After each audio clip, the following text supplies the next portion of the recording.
Hi, Homeworthy. My name is Greg Socha. Welcome to my home in Chicago. Let me show you around.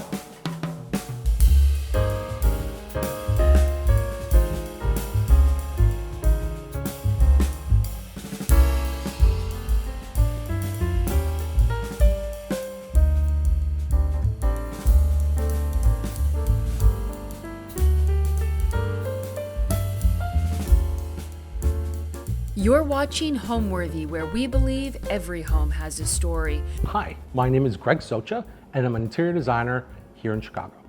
So right now, we're on the north side of Chicago in our home, which is a 1926 co-op. My style is eclectic, it's collected, not necessarily traditional or modern, just a great mix of lots of different styles.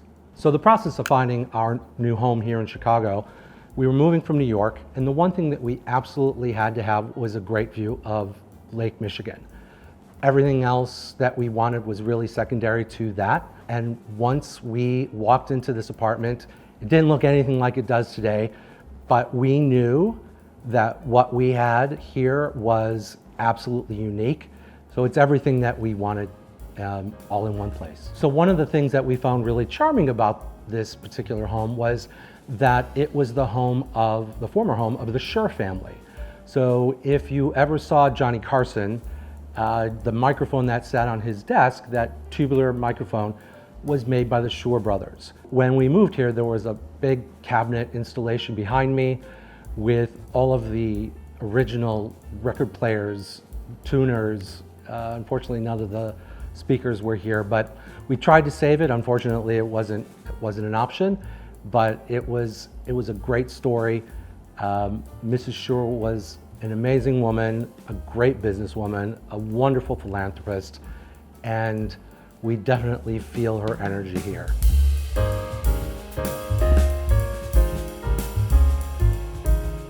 Welcome to my foyer. Right here is one of our favorite pieces. We got it right before we moved to Chicago. We had a dinner party, and one of the guys that was at the dinner was someone that really loves going out and finding new artists. And he insisted that we chat with this woman named Suzanne Stein. Suzanne Stein is a street photographer, and she goes all over the Lower East Side, Philadelphia, Skid Row in LA, Paris, London. She literally all over the place to really shoot the streets of the world. One of the first photos that she showed us was this. And Giselle is this woman who's lived on the Lower East Side for her entire life. And she was a singer. She is, as you can see, a hoarder. Not always, but unfortunately life was not kind to her.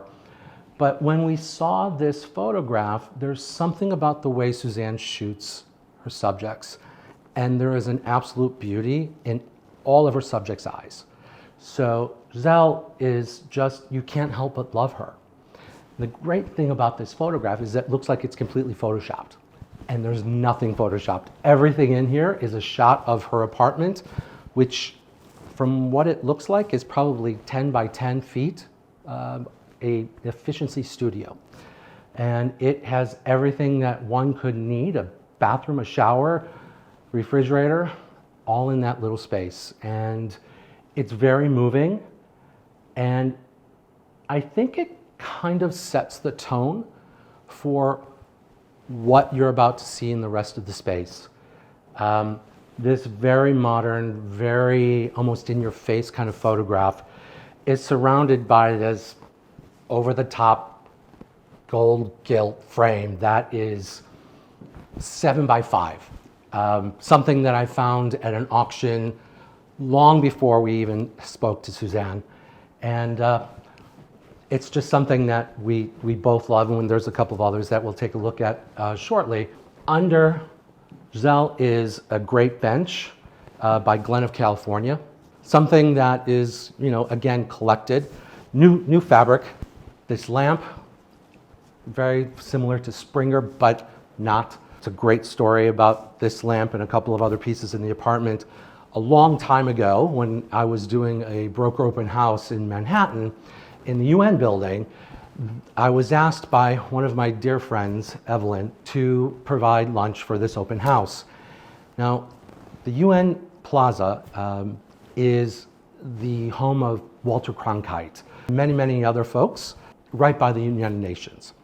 And floor-to-ceiling windows, and this apartment was done. They hadn't changed a thing.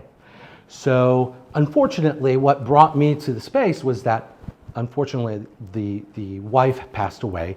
The husband passed away years prior, and they were going to be selling everything. And I bought almost everything.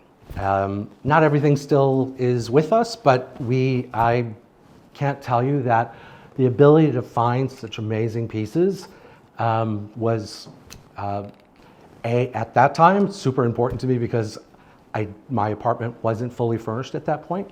So it was super helpful, and this is one of the pieces. So one of the things that was very unique to this building is we weren't able to move any lights, any sockets in the ceiling. Right above us is an attic, and the co-op has lots of rules about moving things.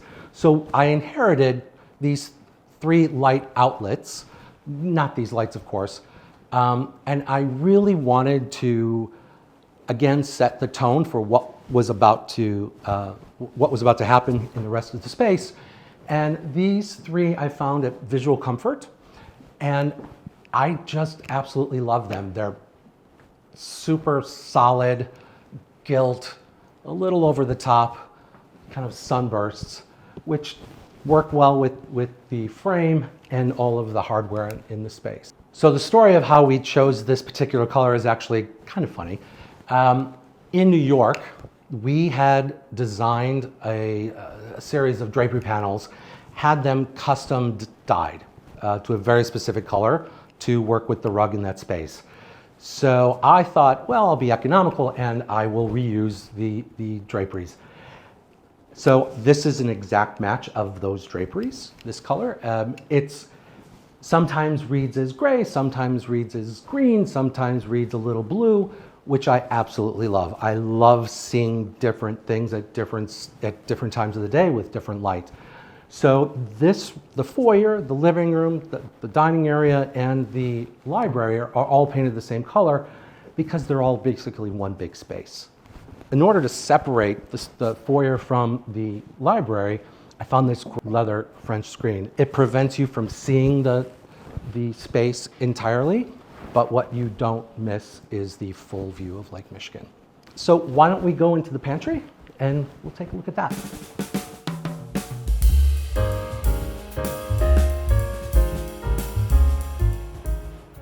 So welcome to the butler's pantry. So this is the space that we didn't have to have, but I really wanted. As you can see, I am a fan of glass. So whether it be a vase, a platter, a sculpture, or stemware, I love it. I think it's pretty, and I also like a lot of options. So I needed a place to house all of these glasses. So as you can see, there's more than a couple here. Embarrassingly enough, there's actually more in here. And again, in here. So this is a great trick. Right behind this is a riser.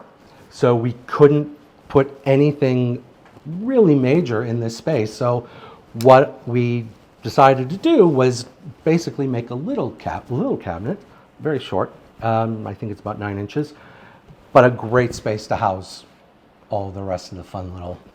So one of the things that I really wanted to do in this space, in the apartment, was I wanted to make sure that the transition from room to room was very easy. I've never been a big fan of really blotchy and hardcore changes from space to space. I know it's done, it's just not for me.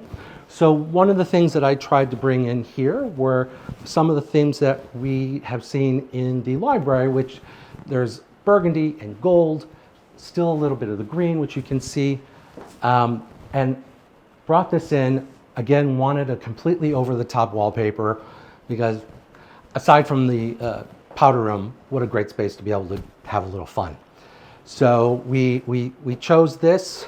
So one of the things that I wanted to show you were these two pieces by Tony Delatour.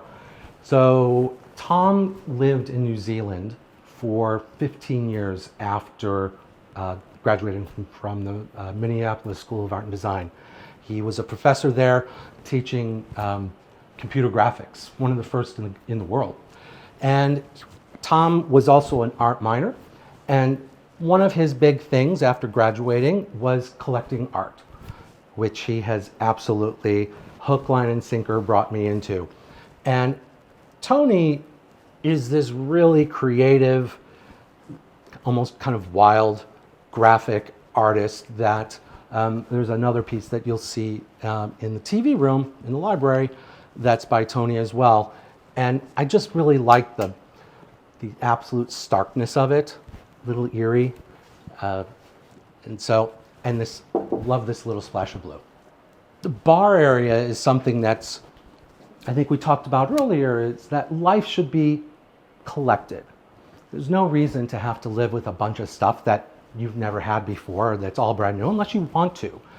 But for me, and I know for a lot of people, having things that remind them of places and people is really nice. So on this tray, which was given to me by a dear friend, Eugene, from Christoph, sits my mother's baby cup.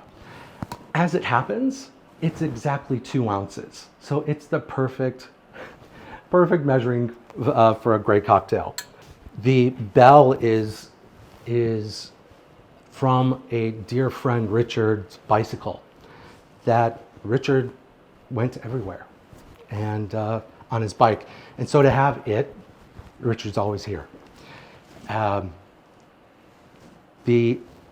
When I moved in, dear friends that are at Ralph Lauren gave us the swizzle sticks, and it's just a great little collection of just fun stuff. One of the folks that I admire the most is Terry Despont.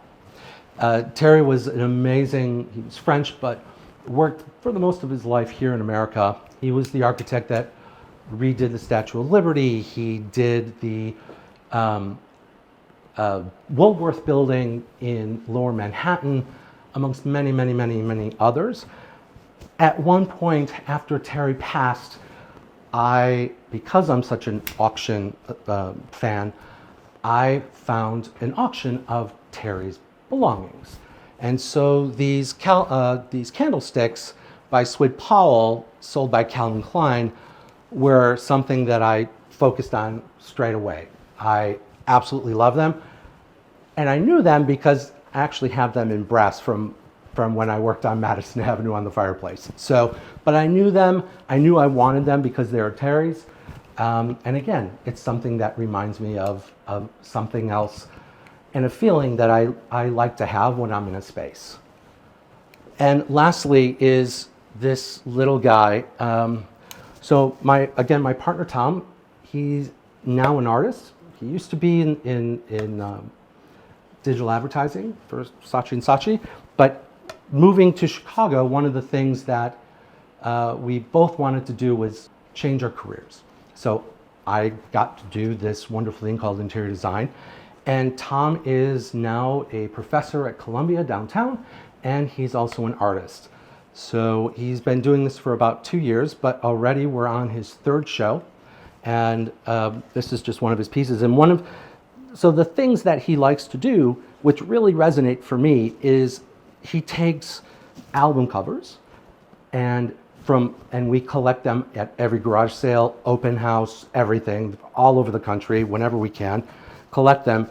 He cuts them with a laser, and then with a series of different stickers that he's collected again for almost his entire life, he creates this amazing art. So all of this is their albums cut for this particular size frame. So when he was in school, one of his focuses were typeface. So in all of his other art, which you'll see in a bit, you can see that the typeface that he uses is really unique. And so because it has lots of different elements to it, the stickers, the albums, the colors, it really resonates with me and lots of other folks. And I just happen to really love this little guy right here. It's perfect. So hard to miss is this beast of a wine fridge. I love wine, red wine, white wine, kind of doesn't matter. Bubbles, all are great to me. I happen to really love California Cabernets. And so friends from Connecticut and I make a regular pilgrimage out to Napa, have a great time, tour the different wineries, and this is the result of all of those tours. So next time you're in town, come over for a glass. Since I was a little kid growing up in the country in Nebraska, there were lots of new homes being built all around us. And as a 10-year-old, I vividly remember going into these houses under construction with my dad, trying to figure out what rooms were what and where I would put furniture and how things were situated. It was just something that I really enjoyed, as did my dad. So it was just something that we did together when there was new homes being built up around us. So when I moved to New York, I was actually in the retail world. I worked at Barneys, and that kind of set the tone for how I thought about design, how I dealt with client interaction, and it was thoroughly enjoyable, and it was a great experience in New York. But I knew it was time to change, and I had a lot of friends that were in mortgage banking at the time, and so I dipped my toe into that pond, found out that I really enjoyed it and I was really good at it. And so 23 years later, I found myself at Wells Fargo doing high net worth mortgages for people all over the country. And which is why I thought, because I've always wanted to be a designer, I thought it was actually a great transitional situation, because although I'm selling sofas and rugs and lighting, it's really not all that different than selling money. So customer service is the same, interaction is the same. That's the goal anyway. Let's take a look at the kitchen.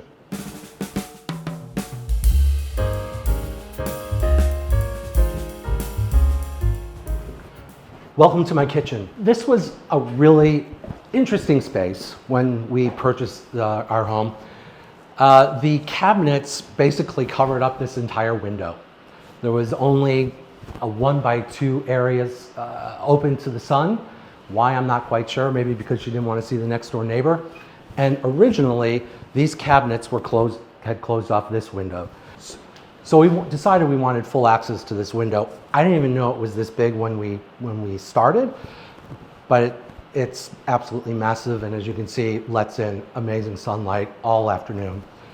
So one of the things that we also didn't know that we were going to have to do or not have to do was, I thought we were going to have to redo the cabinets.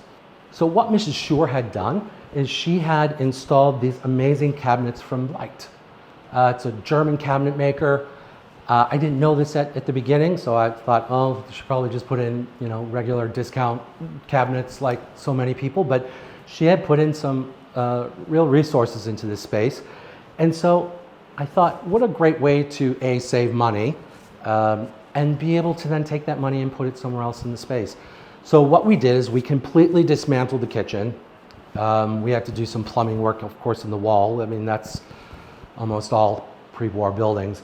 But we completely reimagined the space, moved the cabinets, we installed a second dishwasher. We also, I really, really wanted, I swore if I was ever gonna redo an entire home, that I would have 2 ovens and 2 dishwashers. So I had found this amazing range company called Ilvi, they're Italian, and I love the price point. Lots of others are amazing, of course, but this fit the budget. And the way I had originally designed this space was this range was supposed to be a little smaller, still 2 ovens, but a little smaller and in black. But this was 2021. And as everybody remembers, nothing was happening in 21. COVID cut the supply chains for everyone. And Ilvi was no exception. I was gonna have to wait 9 months for a new stove, and I just didn't have the luxury of that time. So I was kind of in a panic. I really didn't want to start looking for a new range. And so in conversations with my rep, we had discovered that there was a range that was a little bit bigger, but in a grayish blue color. And was I interested in that? Because that was in stock in Brooklyn and was easily shipped here to Chicago. And I thought about it. I had to go all the way out to Aurora to get a paint, to get an actual paint sample because they were out, because the paint samples were in Italy and everything was taking so long to get here. I decided to go out to Aurora, which is about 30, 40 miles west, to get the actual paint sample. I actually really loved it. And there's another great Homeworthy story where the designer says that there's nothing better than a good mistake to create a great space. And this is a prime example of that. This mistake, this was supposed to be black. This tile was supposed to be a black, green, and cream mosaic that is absolutely stunning and would have been great in this space. But as it turned out, I absolutely fell in love with this color. It makes the space. And so the tile was a great, not a match, but a great complement to the stove. The hardware, the faucets, everything kind of, again, carries throughout the entire home. Certainly doable to change metals and use multiple metals in a space. I don't have a problem with that, but I really like the unity that it created from room to room. And again, if you notice, the color of the walls here are almost the exact color of the gold in the pantry. So again, not a change for sure, but a subtle change and one that made a transition very, very easy. I've always enjoyed cooking. To say I'm good at it, I don't know, you'd have to ask some of our friends, but I do enjoy it. But there is nothing better than cooking a Thanksgiving dinner for 16 when you can put the turkey in one oven and everything else in the other, and 8 burners of sides. So it was exactly what I wanted. It performed how I wanted, and super, super happy about it. One of the other kind of accidental things, not necessarily design, but before moving here, one of the reasons why we were able to move to Chicago is that while we were living in New York, we had a house in East Hampton. So when we did move here, I thought I was going to have to sell a lot of our stuff in pots and pans and whatnot. But when there's 8 burners, you really kind of have to have a lot of pots and pans. So I got to keep it all.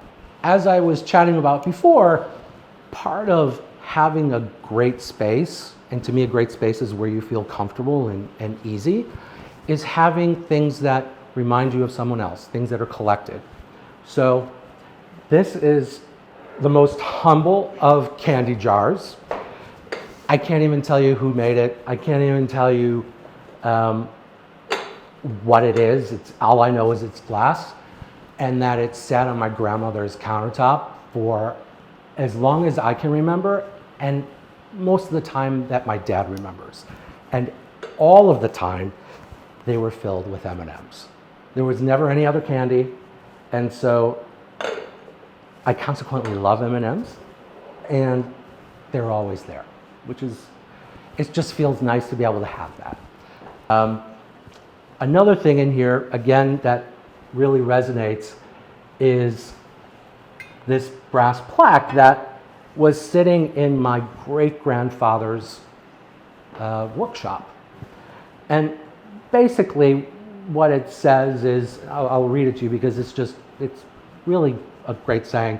For when the one great scorer comes to write against your name, he writes not that you won or lost, but how you played the game.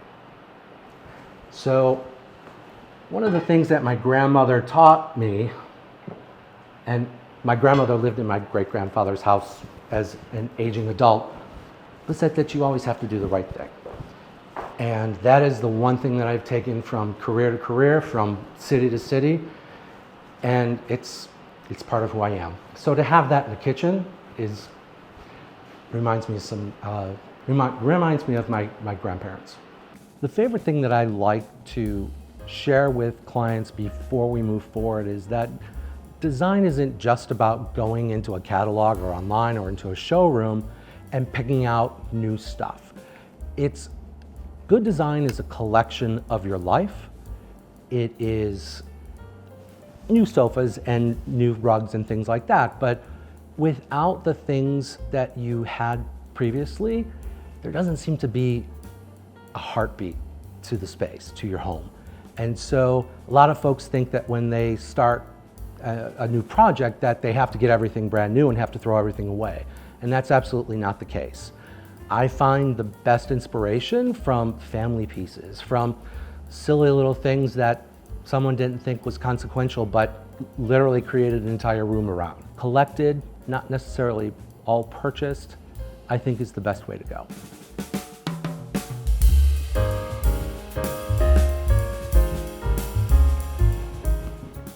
So welcome to our library. So it actually used to be known as the main dining room. When this space was originally constructed, this was an oval room. It had a door to the pantry, French doors to what was the sunroom, and it's a beast of a room. And as much as we love to entertain, and we really do, there's nothing better than having a group of friends over for dinner, drinks, or just hanging out and watching a movie. But to have a room of this size solely for a formal dining room just didn't work with our lives. So we transitioned it into a library, to a TV room. And again, super comfortable, collected, lots of new, but it's just a room that people tend to gravitate in. No matter what's going on, they all seem to end up in here. I told you about my love of Thierry Despont. He just made the most beautiful spaces. And again, at auction, interestingly enough, right before we moved here, there was an auction of an apartment that he designed, a penthouse apartment in New York. And the furniture in the space was beyond amazing. It was a who's who of everything that was amazing. And so I bid on a couple of pieces, unfortunately didn't win them. And about a week or two later, I was looking at, again, through the auctions and recognized chairs and then a sofa and then a couple of other pieces that were in this penthouse apartment in Manhattan, but weren't a part of the original sale. So I wasn't sure, and I really wanted to do a little more research before I bought anything, like chairs and a sofa. But as it turns out, they were exactly the sofa and the chairs that were in the Thierry Despont space. So I had to have them. And this is another occasion where sometimes everything, again, doesn't have to be brand new. So the sofa is by A. Rudin. And it's a great sofa. It's insanely comfortable. It's the best place outside of the bedroom, the best place for a nap. And with the Holly Hunt mohair, it's the sofa that I always wanted to have. Big, cushy, comfy, and mohair. So I can't tell you how much I love it. And again, when you buy something at auction, it's typically a fraction of the brand new price. So in here, the carpet is from just a regular old carpet store on Lincoln Avenue. I looked everywhere, showrooms. Tom wanted a plaid rug. He wanted it to be fun, but that plaid rug had to somehow tie into this green paint that we knew that had to be in all of these spaces. It just so happened that this red and gold carpet, we had this wonderful little green stripe running through it, and it was a no-brainer. So from this, the chairs tied in perfectly, and it all kind of like wrapped itself up rather quickly. An Edward Wormley fold-out table is a great console, but because it folds out, it's great for those 16-person Thanksgiving dinners that are not the easiest thing in the world to put 16 people around one table, but with this, it was super, super easy. On the table are two lamps that we had in our East Hampton house by Gerald Thurston. This piece by, as you probably can tell, I'm a huge fan of glass. And this piece is by Lino Tagliatella. And he is, and we'll talk about him again in a couple of other places, but he's the maestro of glass as far as I'm concerned. His work is in every museum, in every city across the globe. He's just the best. His technique is cutting edge. His use of color is stunning. And I saw this, I loved the cranberry a stripe going through it, and that with the black, it'll work together, and had to have it. The Fornasetti lamp was something that I found that was new for this space. Again, completely accidental, bought it at auction, had no idea, thought it was black and white. When it came, it's the exact match to the wall. Completely accidental, didn't plan on it, but it was better than perfect. One of the first pieces I bought at Barneys, and I can't even remember the name anymore, was this, I think it's actually an ice bucket, but it's a great vase. One of the students of Tagliapietra was Benjamin Moore, Benny, and this was a piece of his, and we'll see a couple more in the dining room. But this little piece seems really simple and easy, but the technique of how he folds the glass on top of itself and creates these ridges and this is actually a string that's wrapped around the glass, and it's very simple but very beautiful. So when I was in that open house in the UN Plaza, this bowl was sitting on the coffee table, which I actually bought, but long ago got rid of because it was too big for our New York apartment. It's just super simple, and it's really beautiful. And unfortunately, the name of the guy is escaping me at the moment, but I will figure, Peter Vanderlyn, sorry. This is another Tony Delatorre, the same guy that was in the pantry. Super small, again, abstract, very graphic, very colorful, right up Tom's alley. And I really wanted to give it a place where we could see it all the time. And since we're in here all the time, it's the perfect home. And this was actually my very, very last piece ever purchased at Barneys. A very simple vase. It's not even a vase, it's a, actually, no, it's not a vase. Just a piece of glass that I thought was really beautiful. The last day, Barneys was closing. Doors were gonna close at whatever time it was, 6 o'clock as we were walking out the door. And this is just a great memory of a lot of great years.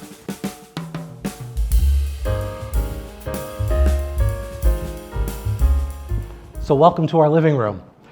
It was really important to us that every room in this apartment be someplace where people can come, relax, enjoy. And that means whether they're taking a nap or they're enjoying a glass of red wine. I didn't want a space to be so precious that our dog couldn't come into the space and crawl up on the couch. This bar cart by Aldo Tura was just something that was sitting in the corner. And again, I've been carrying it around for 20 years. It's just really simple and really beautiful and a great piece of Italian furniture and a great place to have another bar when we're in here. These are the candlesticks that I was telling you about by Swid Paul, sold at Calvin on Madison back in the day. Light fixtures are by Still Novo, as are these. Now, interestingly enough, I bought these lights before I found that rug.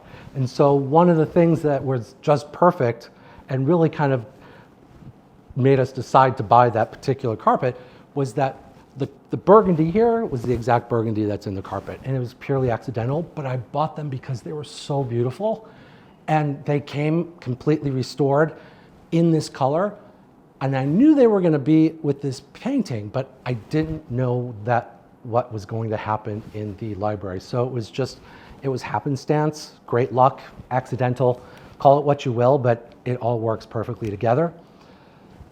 This easel, again, bought in New York by Angelo Lelli, amazing Italian craftsman, designer.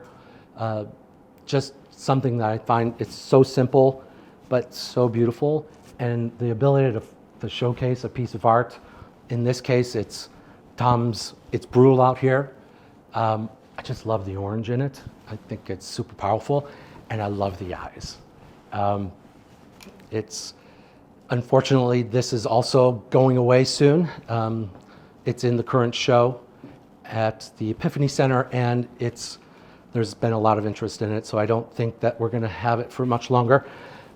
These were 2 gifts from Tom. Again, he took a book that was very sentimental to me, and this box he actually gave to my mother right before she passed away. So to have it all together in one place, it's just something that is really beautiful, but brings back a lot of memories, ties me back to Mom.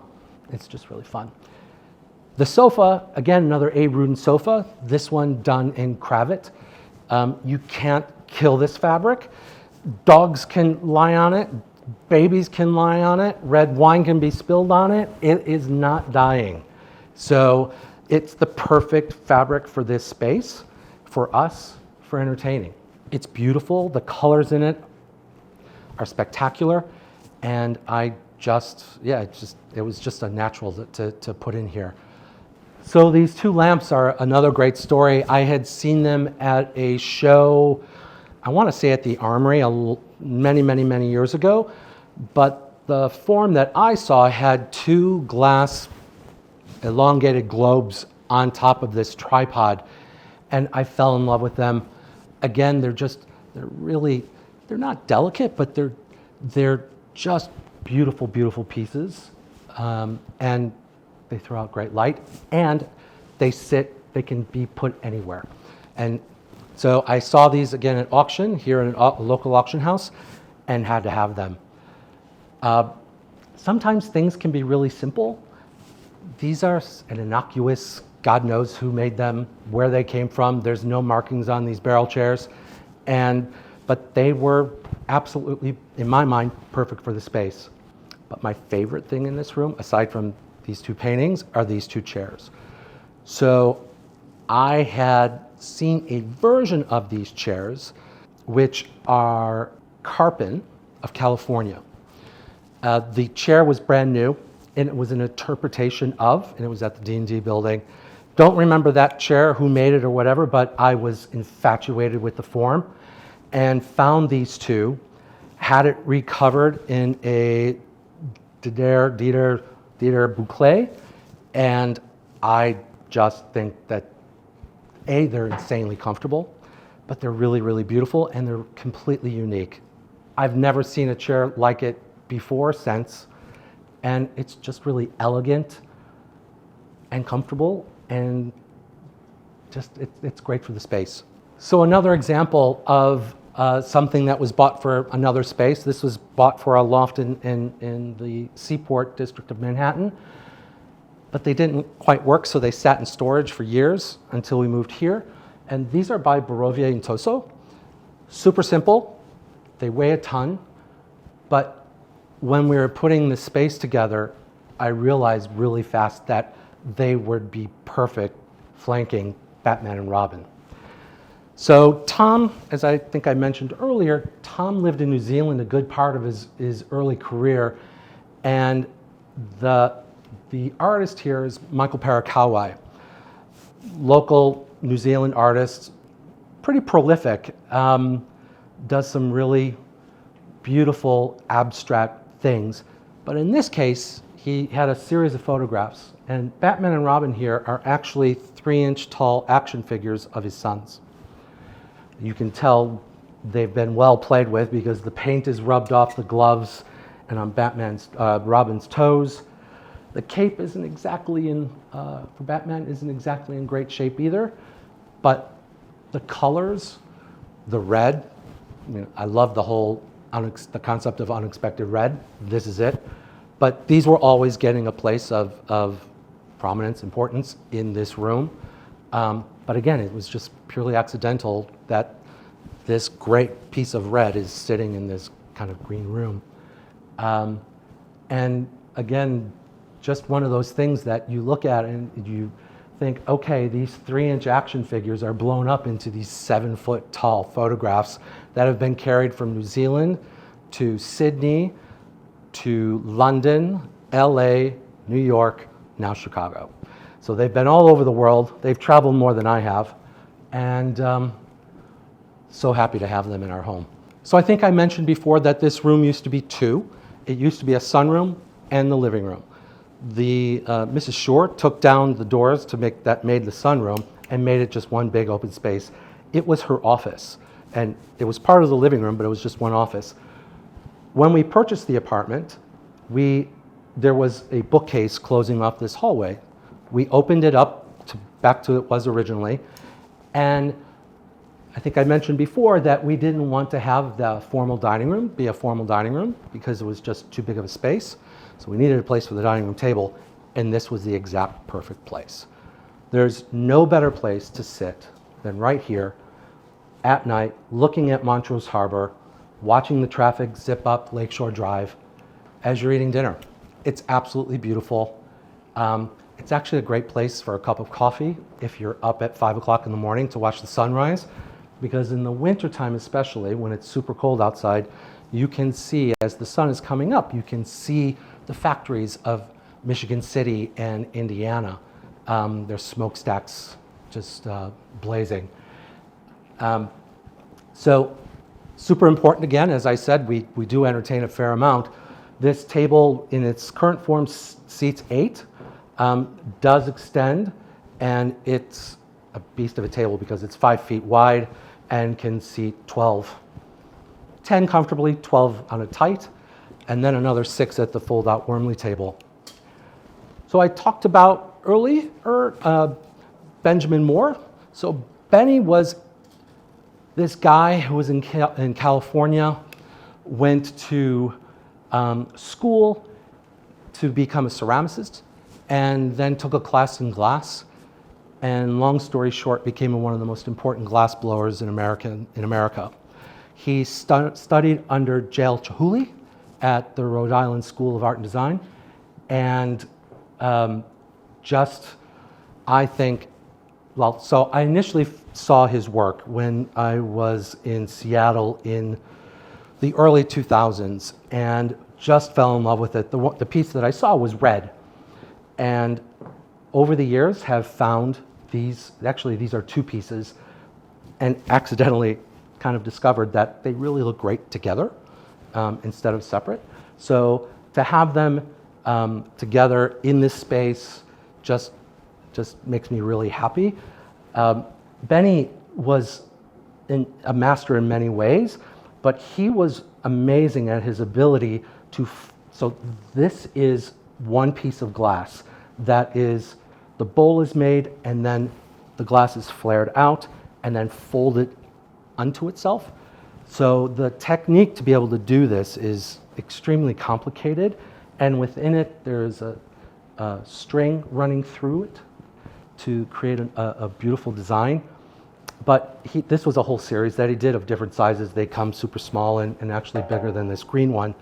The glass is paper thin, and you would think that they would have broken 20 times over, but they're actually quite strong. And again, it's something that it's just fun to collect, and I absolutely love them. And the last piece that I want to chat about is the chandelier.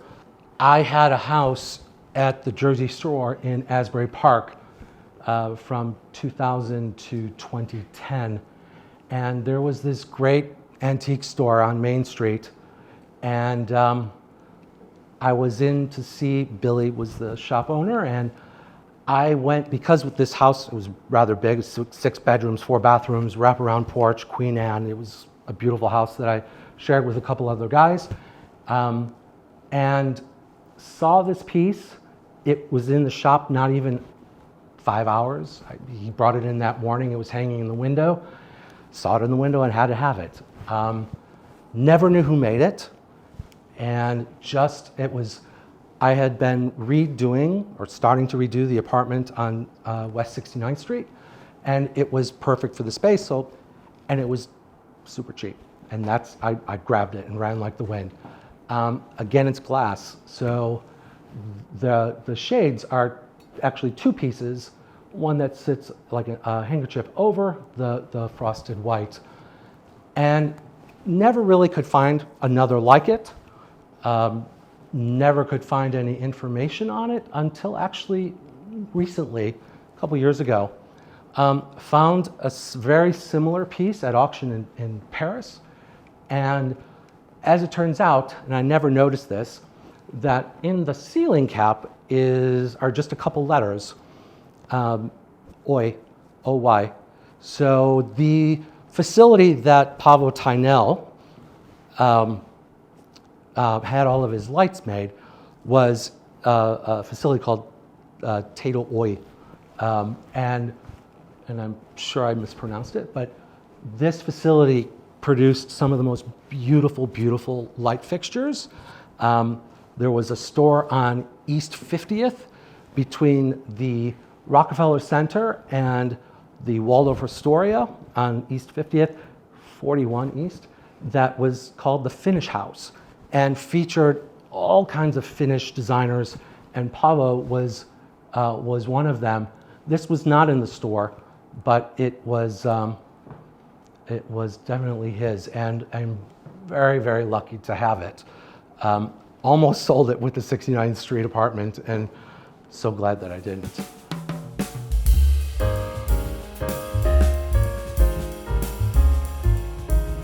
So if you remember, I worked at Barneys for quite a while, both in Chicago and in New York.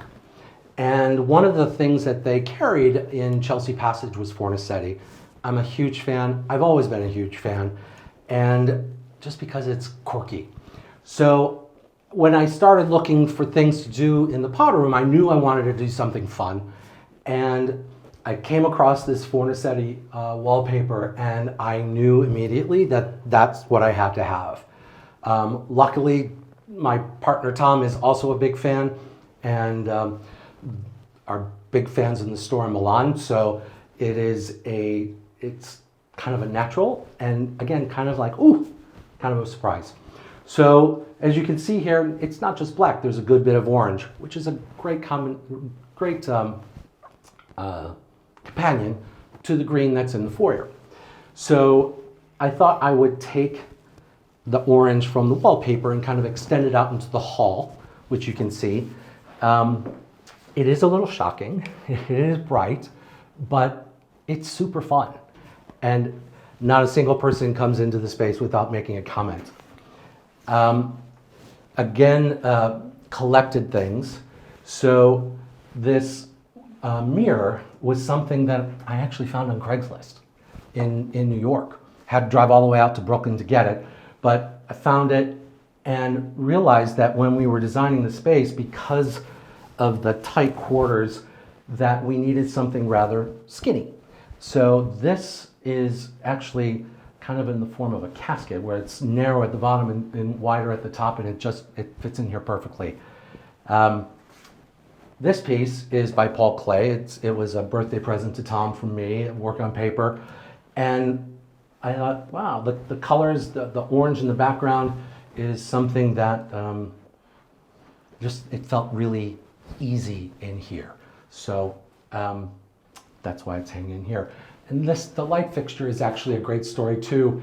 So this is by Scolari, and found this at an auction in Rome, and got it, and knew that I had to have it rewired because it was Italian and it needed and it was old and it needed to be rewired. But the man that I took it to, I didn't know, because we just started in Chicago. So he did a great job rewiring it, but he was also supposed to polish it. It was brass, or so I thought. Unfortunately, it was brass plated. So when he started polishing it, the brass wore off. And doing me a favor, he thought, he painted it this radiator gold, which was unfortunately hideous. And I thought, well, that's another fixture I have to buy. But then I thought, okay, he's already painted it. And although the paint color was horrible, the paint job was really good. But I said, why don't you paint it black? And it actually really works well in here. The crystals are great. The black doesn't distract from the wallpaper, which is exactly what I wanted. And it works with everything else in the space. So again, another accident turning into a fun piece of design. Let's take a look at the main bedroom.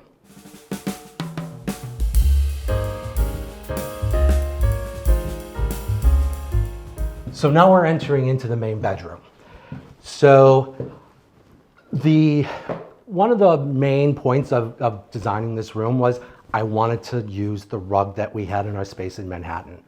This particular rug has lots, although it looks like it's silver and black, there's a gajillion colors in here. There's pinks and purples and blues. And I really wanted to use this rug. So this rug was a big precursor to this paint color. And in a little bit, I'll show you the reason why we actually nailed down this smoky purple, which actually is very similar to the Benjamin Moore color for 2025. It's not the exact, but it's just by looks, it's almost the exact same thing. What I want to show you though is one of our biggest design challenges. So Tom and I both are shoe dogs. We have, I'm almost embarrassed to say, hundreds of shoes. So come and take a look. And so Tom's shoes are here. In the middle are Tom's sweaters, and then there's mine.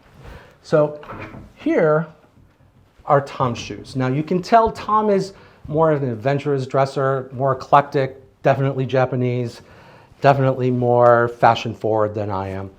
Take a look, it's fun stuff. Anything from Margiela to Combe to Gucci and everything in between. And I, on the other hand, are not that. I am more, I do have actually quite a few Gucci, but John Love and J.M. Weston, much more conservative kind of things. So yeah, so one of the things that was a challenge is where do we put all these shoes? In New York, we created a space that was very similar. It's not the prettiest, it's not the most magazine-worthy shoe closet in the world, but it does the trick and it works for us, and I think you'll get a kick out of it. So one of the things that I tell everybody that will listen when I'm working on a space is that there is nothing better than a great mattress, great linens. The ability to have both there's nothing like it. So after the longest of long days, when you're crawling into bed, every night you get swaddled by this great mattress and amazing linens. These happen to be by Anna Keeney and Matuk. All of the towels in the bathrooms and the linens in the guest room are by Matuk as well. And to be able to wrap yourself up in a great set of linens, there's just nothing like it, and it promotes a great night's sleep. And there's nothing better for your health, for your well-being, than a great night's sleep. So, again, Collected. I've had this painting since 1996. I bought it here in Chicago when I lived here before at Leslie Hinman Auctions. This is done by a local Chicago artist, John Himmelfarb. And one of the reasons that I got it was A, it was big, and B, it was cheap. So because back then I didn't have the ability to buy expensive art, and I knew I had big walls and I knew I needed to fill it. But I also loved the subject matter, which is, if you can figure it out, please tell me, because still to this day, all these years later, I'm still finding things in this piece that, like, oh my God, I can't believe I've never seen that. Like this boat that's sinking. It took me decades to find that. These pieces are actual watercolors by Rorschach. So I think still to this day, when you're being evaluated for psychological issues, they give you the Rorschach test. And usually they're in black and white, but Tom had done a project with a group of folks, and this lady had these and was going to get rid of them, and asked Tom if he wanted them. And of course he said yes, because they're really beautiful. So, and still, as I'm lying in bed, I'm staring at these thinking, yeah, Rorschach would think I'm an absolute nut. This piece is by Damien Hirst. I've always loved Damien. He's, again, the simplicity of what he does. The colors don't really mean anything in this particular piece to this space, but it's just a a fun piece. And like I said, I've always liked it. I think I explained before too that I really like mixing things up. So this piece I found at Leslie Hinman as well. It's George II, completely not anything that I would have purchased in years past, but I really like the juxtaposition.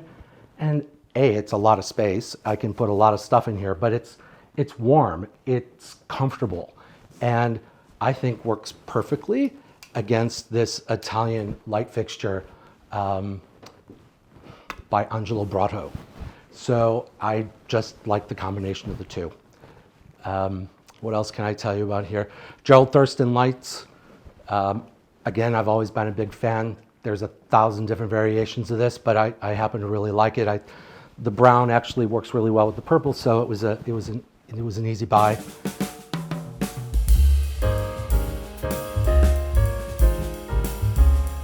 In the search to do this bathroom, I had found this wallpaper, but I love the large format of the paper.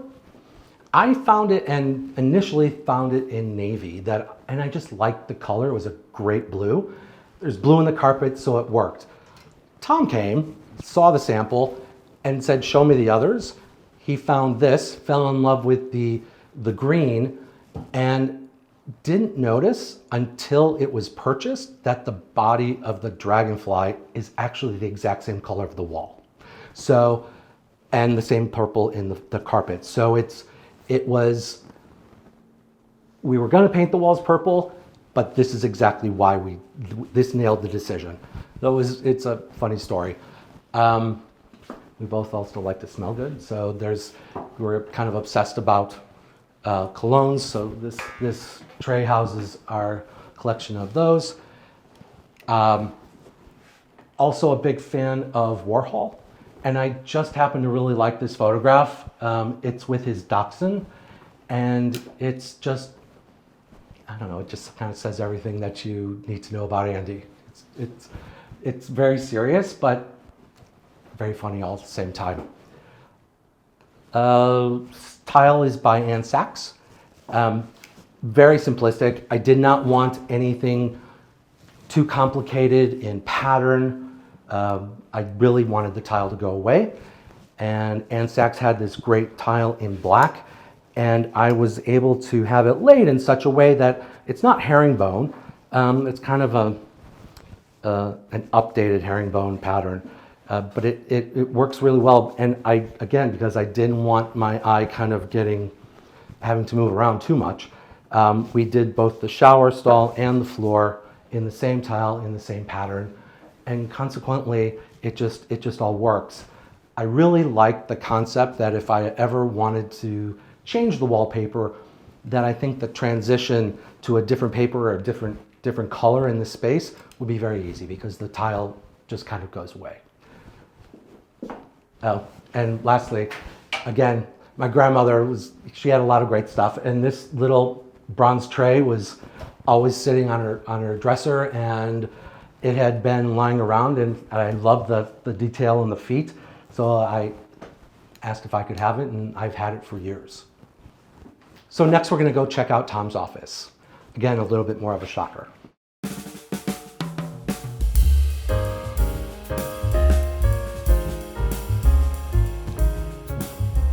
So welcome to Tom's office.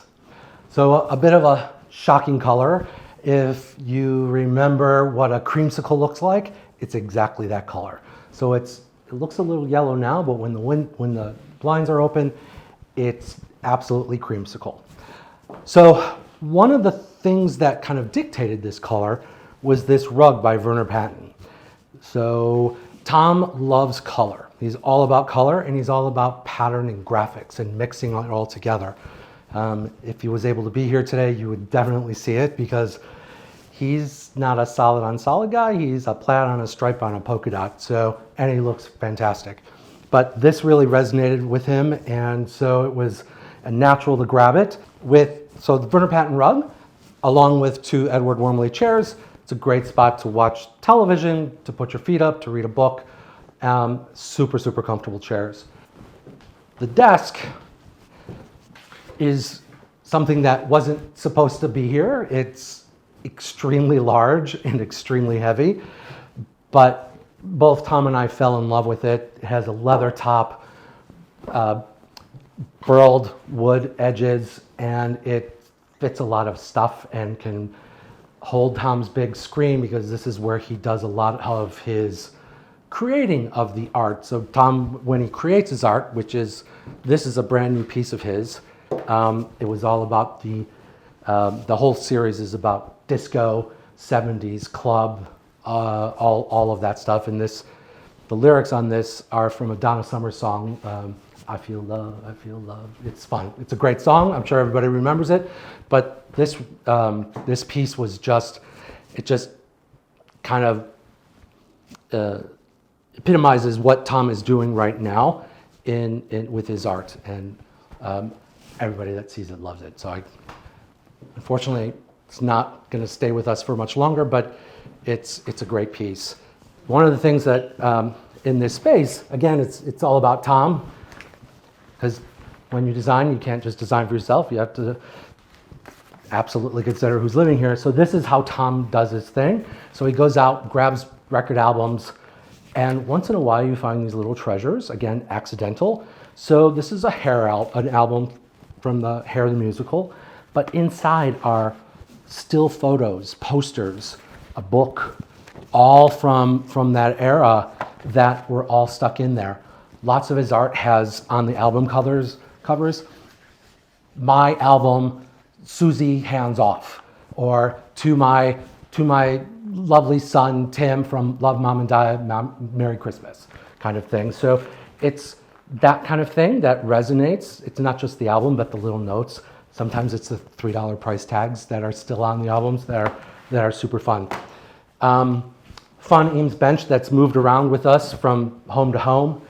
And Tom is a big fan of French movie posters, and he's been lugging these around the world for definitely 20 years, probably 30. And there's another 3 in his studio that they're big, the colors are great, the graphics are great, and they sit perfectly against this great color. So this creamsicle. And I think, and the last thing, again, collecting. It's not always all about going out to the showroom and finding the perfect set of shelving units. So in Lower Manhattan, there used to be a store called Corsicomo, which has its roots in Milan. And Corsicomo wanted to open a store in New York, found a great space in the Seaport District, which is where we live. And unfortunately, because of COVID, Corsicomo didn't make it. And it was really sad, because it was a great, great store with amazing clothes, very eclectic, super Italian. But these shelving units were, as the store was going out of business, the shelving units they were selling everything. So we grabbed these. They're steel and glass, and they're just nothing that you would ever be able to find in a store. I'm certain these were custom made by some fabricator, but they fit Tom perfectly. They hold his books, they hold his sewing machine, and it's just a fun addition to the space. Let's go take a look at the guest room.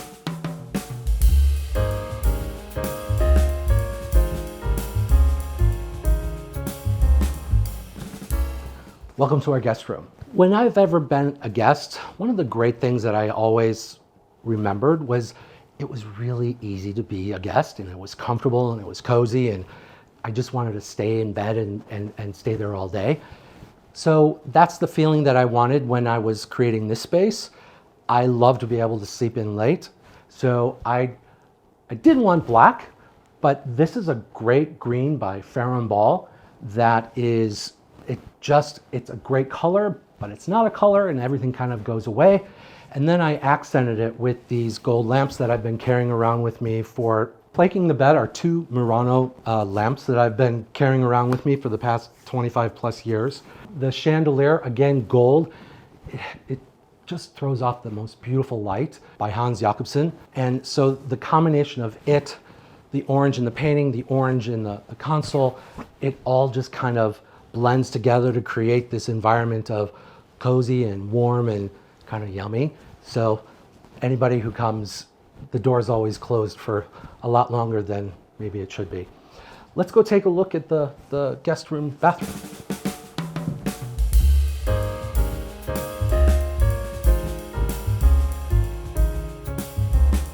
So welcome to the guest bath. So again, Tom really kind of helped figure out what to do in here. Again, we did the same exact tile, again, the Ansex tile.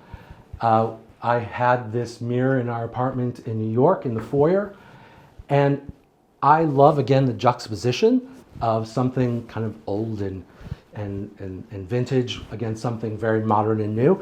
This happens to be a Gucci wallpaper, and Tom, again, is a big fan of anything graphic and just fell in love with the tigers. So I wasn't 100% sure that I wanted tigers in the bathroom, but after we kind of had the sample and sat on it for a while, you kind of can't help but fall in love with them. They're just really fun. So, and again, it's black tile, so anything we want to do and down the road and change it, it's not going to be a hard transition.